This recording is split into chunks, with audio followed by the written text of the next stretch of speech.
I'm Reverend Lula Dobbs with Red Hill Methodist Church and Gunnersville First Methodist Church. This morning, let's look at John chapter 13, verses 1 through 17.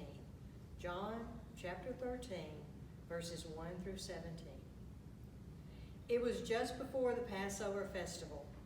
Jesus knew that the hour had come for him to leave this world and go to the Father. Having loved his own who were in the world, he loved them to the end.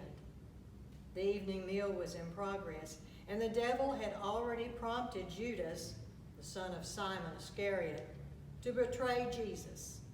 Jesus knew that the Father had put all things under his power, and that he had come from God and was returning to God. So he got up from the meal, took off his outer clothing, and wrapped a towel around his waist.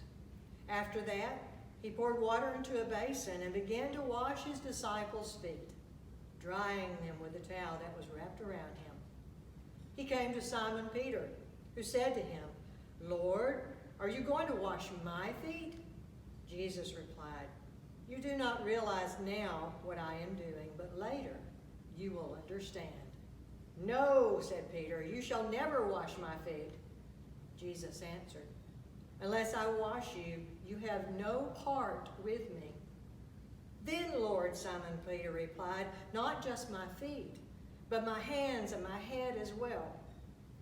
Jesus answered, "Those who have had a bath need only to wash their feet. Their whole body is clean.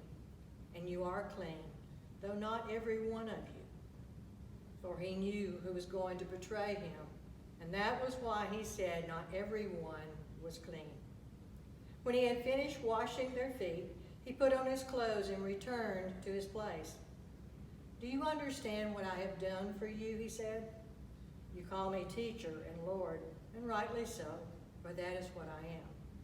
Now that I, your Lord and teacher, have washed your feet, you should also wash one another's feet. I have set you an example that you should do as I have done for you. Very truly I tell you, no servant is greater than his master, nor is a messenger greater than the one who sent him. Now that you know these things, you will be blessed if you do them." Skip down to verses 31 through 35 now.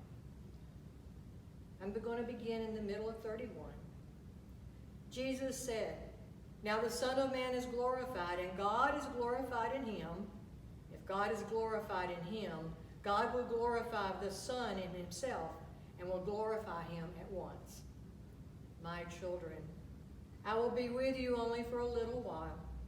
You will look for me, and just as I told the Jews, so I tell you now, where I am going, you cannot come.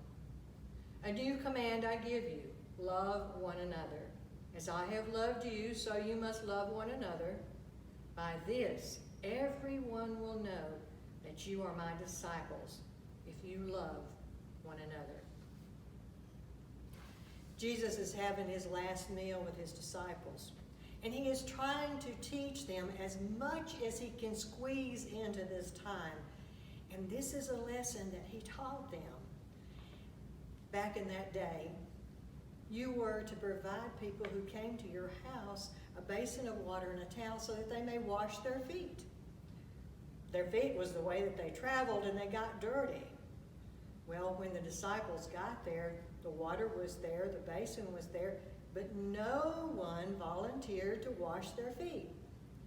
In a Jewish household, if there were servants, the lowest household servant would have been the one given the chore to wash the feet. Here we see Jesus take on the role of the lowest household servant and washed his disciples' feet. The King of Kings and Lord of Lords took on the role of a servant. Jesus is teaching them a lesson. And Peter, when he said, "Lord, you cannot wash my feet," and then Jesus tells him, "If not, you will not be with me, a part of me," then Peter says, "Well, wash all of me." Jesus kind of gets after him.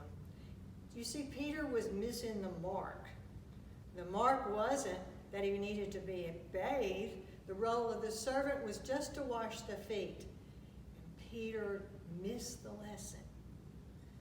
Jesus is saying to us today that we are to take on the role of a servant, and we are to serve others in the name of Jesus.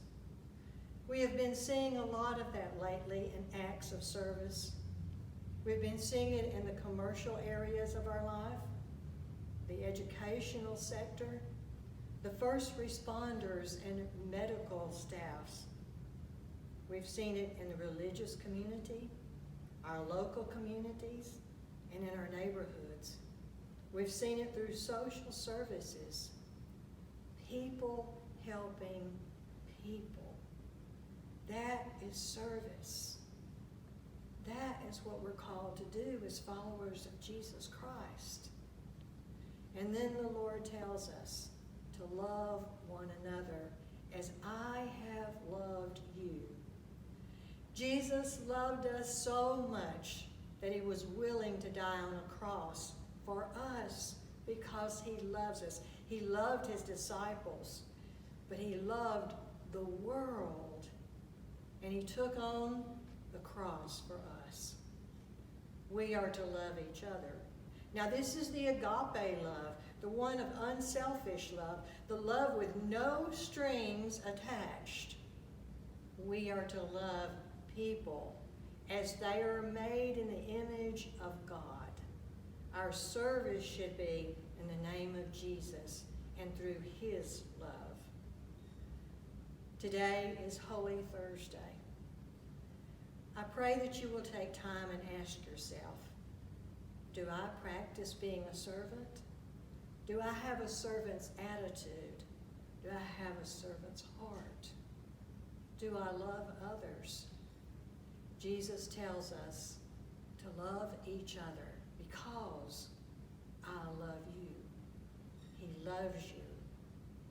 Today I pray that you know him, and that if you don't, you will come to know him because he loves you enough that he died on a cross for you. Take care of yourselves and be blessed, my friends.